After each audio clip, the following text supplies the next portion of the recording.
Volta a pergunta aí, pode perguntar. Foi justamente de quem foi a ideia de ter criado o Conselho Gestor. Logo após o renúncio, o Conselho Gestor já chegou no clube para organizar a coisa, botar a casa em ordem e trouxe peças importantes do Cruzeiro. Trouxe o Senhor, trouxe o Medioli, trouxe o Pedrinho. E quem que juntou essa galera? Falar, ó, cheguem vocês, o Cruzeiro está precisando de vocês, vamos ver o que a gente consegue fazer. Depois que aconteceu com o Cruzeiro, só relembrando rápido aí, a gente perdeu o jogo contra o CSA, teve aquela fase lá do Zezé com o Thiago Neves. Resumindo, fomos rebaixados. O Dalai, que era o vice-presidente do conselho, o Zezé era o presidente do conselho, o Wagner renunciou, toda a diretoria do Wagner renunciou. O Dalai, você tinha o Zezé, que era o presidente, o Dalai assumiu. O Dalai chamou o Gatti, e o Gatti convidou essa turma. Estava eu, Vitório Medioli, o Pedro BH, o Alexandre Faria, o Carlinhos, o Anísio Escoto, o Saulo Frois. O Regis não estava não, né? Não, o Regis não estava não. Estava lá também Estava uma turma aqui que eu não estou me lembrando, que mais que estava? O Carlinhos, o Jarbas também. Então, todos foram convidados para ajudar o Cruzeiro na época. Aí nós largamos e fomos ajudar o Cruzeiro, dia 23 de dezembro, ficamos dia 23, dia 24. A família me ligando, olha, a ceia de Natal aqui, dia 24 você está aí no Cruzeiro, 6 horas da tarde. E ficamos dia 26, fomos trabalhando no Cruzeiro. E tivemos, nós tivemos muita pressão, porque nós demitimos 130 colaboradores, mais ou menos, em 15 dias. Então, tinha muita coisa errada. Nós diminuímos para 2,5 andares, tinha um elevador só para o presidente, tinha vários assessores, salários altíssimos lá. Então, a folha de pagamento, que era, acho que, se não me engano, acho que era 12 milhões, 14 milhões, nós reduzimos para 2,5 milhões.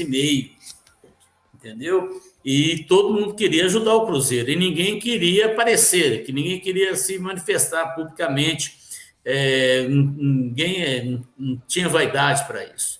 Nós estávamos preocupados era com o Cruzeiro, se manter, o Cruzeiro está ali, folha de pagamento, e fomos tocando o Cruzeiro até onde que podia tocar aqui, que foi dia 30 de maio, 31 de maio, isso que eu me lembro. Foi muito, na frase anterior dessa, da última pergunta, né, o Dudu perguntou, então veio do Dalai, e aí você tocou no nome SAF, que hoje é um nome muito, toda hora que você vê nas redes sociais, SAF Cruzeiro, SAF. Como que assim, essa pressão da torcida, como chega, até para vocês que estão assim, de stand-by, como que chega essa questão da pressão e da SAF?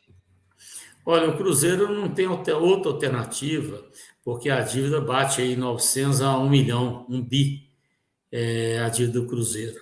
E o Cruzeiro está com atraso dos pagamentos dos colaboradores, tanto dos salários menores como dos jogadores, né? Então, a única alternativa que o Cruzeiro tem é realmente virar um clube empresa.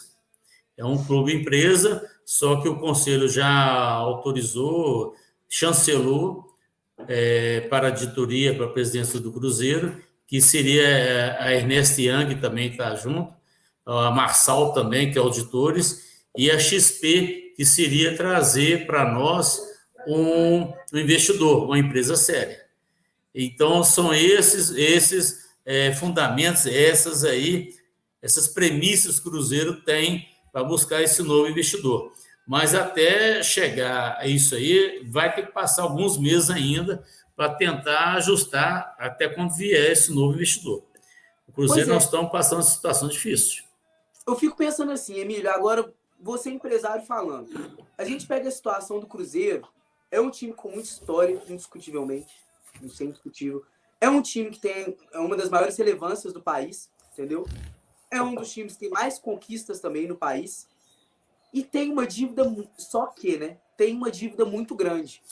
O que levaria o empresário a virar e falar assim, eu quero esses 49% para mim? Ou um grupo de empresários, não botando no peso de uma pessoa só, mas um grupo. Pensaria, tem uma dívida, mas vale a pena. Vamos falar um pouquinho aí que você falou da dívida. A dívida, quando o Zezé deixou o Cruzeiro, o Zezé e o Alvimar indicaram o Gilvan Costa. O Gilvan de Pinho Tavares, perdão. E a dívida do Cruzeiro, praticamente, não existia dívida, a não ser uma dívida que o Cruzeiro tinha o refis, que poderia pagar durante muitos anos, a respeito lá atrás, que era de bingo, que Do foi o Perrela pro Cruzeiro. Gilvan. Do Perrela para o Gilvan. E o Perrela e o Gilvan indicaram tanto o Zezé como o Alvimar indicaram o Gilvan. Então era uma dívida controlável. Eu lembro até que o Cruzeiro teve uma proposta do Montijo, que se vendesse o Montijo praticamente não tinha dívida. O Cruzeiro estava tranquilo ali. E o Gilvan, como presidente, ele teve 2 mandatos, ele fez um super time, contratou vários jogadores, mas não olhou que tinha que pagar. E foi contratando, o Cruzeiro se endividou muito ali. Isso aí está bem claro. Tanto que os pagamentos dessas dívidas aí veio recair agora no final com o Wagner e agora com o Conselho Gestor e com o Sérgio Santos Rodrigues. Então, isso aí o Cruzeiro ficou bastante endividado na época do Gilvan, porque o Gilvan sempre dava umas pedaladas lá na FIFA. A gente conversou com um advogado e ele conseguiu uma brecha. Então, todos eles contrataram os jogadores no exterior e tinha que pagar, e tinha uma brecha na FIFA que ele conseguia dar umas pedaladas e jogava mais para frente o pagamento. Então, veio cair isso na administração do Wagner e ainda postergou ainda para o Sérgio Rodrigues, o conselho gestor. Então, quando o Gilvan foi campeão brasileiro, mas jogou essa dívida, endividou bem o Cruzeiro. E aí o Gilvan indicou também o Wagner, e o Wagner também, junto com o Itaí, aumentou mais a dívida do Cruzeiro. Isso é uma pena. Eles não viram a consequência disso, a responsabilidade que ele teria que ter, e não tiveram a responsabilidade. Aí, quando saiu, caiu na mão do conselho gestor, as dívidas, o atraso de pagamento, nós conseguimos pagar as folhas de pagamento, buscando patrocinador aí, e quando o Sérgio, inclusive eu vi uma entrevista do Sérgio ontem na TV Globo, falando que ele pegou o Cruzeiro com a folha de pagamento atrasada, abril e maio. Só que o conselho gestor conseguiu o pagamento, e inclusive com a Ambev foi grande na época, que a Ambev pagou no dia 1º de junho, referente para pagamento de abril e maio. Referente ao patrocínio? Foi referente a patrocínio, nós conseguimos. O conselho gestor conseguiu se manter o patrocínio, e a Ambev, questão internamente, em vez de pagar dia 27, 28 de maio, fez o pagamento dia 1º de junho. Então, quando o Sérgio Rodrigues assumiu o Cruzeiro, ele já ganhou lá 2 milhões na conta, era um dinheiro para pagar a folha de pagamento. Então, isso aí, ele não comentou isso, mas realmente o conselho gestor trabalhou muito para buscar patrocínio. E se o conselho gestor seguisse até o final do ano, de 31 de dezembro de 2020, estava para sair outro patrocínio também, que a gente estava negociando com o Alexandre Faria, que é do conselho gestor. E não conseguimos porque o conselho gestor saiu. Então, quem iria prestar dinheiro para nós suspendeu. E estava aprovado praticamente já, junto com a BMG, o empréstimo, para a gente não perder os 6 pontos daquele da FIFA. Mas aí o conselho gestor não iria continuar até 31 de dezembro, o BMG recuou. Ele falou, não vão emprestar, e se o conselho gestor seguisse até o final do ano, a gente faria entre nós mesmos um aporte aí de 6, 7 milhões para emprestar com o Cruzeiro, mas como que você empresta um dinheiro se você sabe que não tem condições de reverter isso até o final do ano? Então, nós achamos melhor não continuarmos para ficar batendo chapa, para buscar votos, aí é muito desgastante. Inclusive, eu não tinha estômago para isso.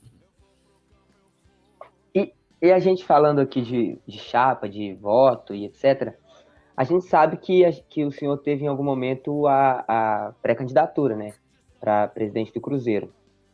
O que levou o senhor a não colocar a candidatura de pé?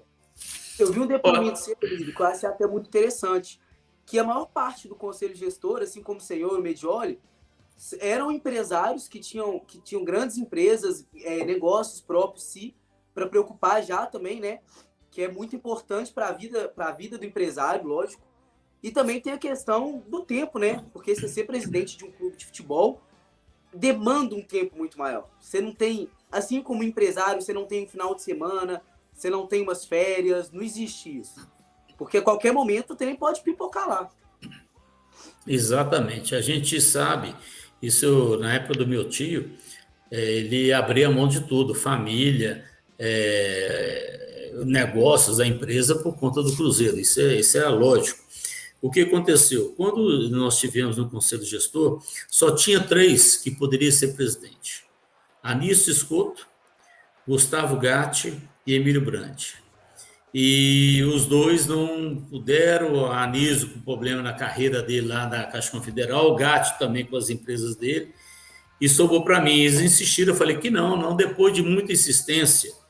E eu falei, tudo bem, vou ficar então, se eu tiver o apoio do Conselho Gestor, até para 31 de dezembro, ok? Tanto que Ok. o Conselho que lançou sua candidatura também, não foi? Exatamente, o Conselho Gestor falou, vamos seguir aí até o final do ano. Mas eu vou fazer a chapa. Então, eu fiz a chapa, que era o Anísio Escoto e o Chimbida.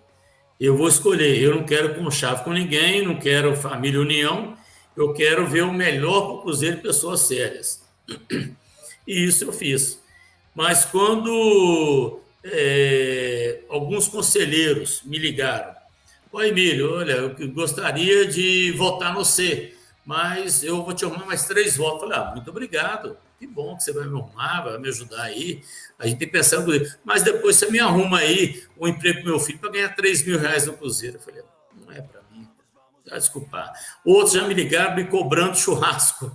Que dia que você vai pagar o churrasco esse fim de semana, vai pagar a cerveja? Eu falei, não é para mim. Então é o seguinte, eu achei melhor o seguinte, se for por único, candidato único, tudo bem. Agora, não, bater chapa, eu não tenho estômago para isso, não. Eu falei, eu retiro a candidatura, não quero bater chapa nem nada. Eu saí, aí ficou o Sérgio Rodrigues e entrou o Ronaldo Granata. O Ronaldo bateu chapa com o Sérgio Rodrigues. Mas eu, se fosse por aclamação, eu entraria junto com o Conselho Gestor. E o Conselho Gestor, nós junto, conversando, iríamos seguir comigo até 31 de dezembro para ajudar o Cruzeiro para entrar o próximo presidente, que seja o Sérgio Rodrigues, seja qualquer candidato, seria a partir de novembro, dezembro, nas eleições que entraria. Mas eu não entraria para bater chapa, fazer favor, buscar apoio, comprando, pedindo favor, não. Meu negócio não é esse. Então, não, se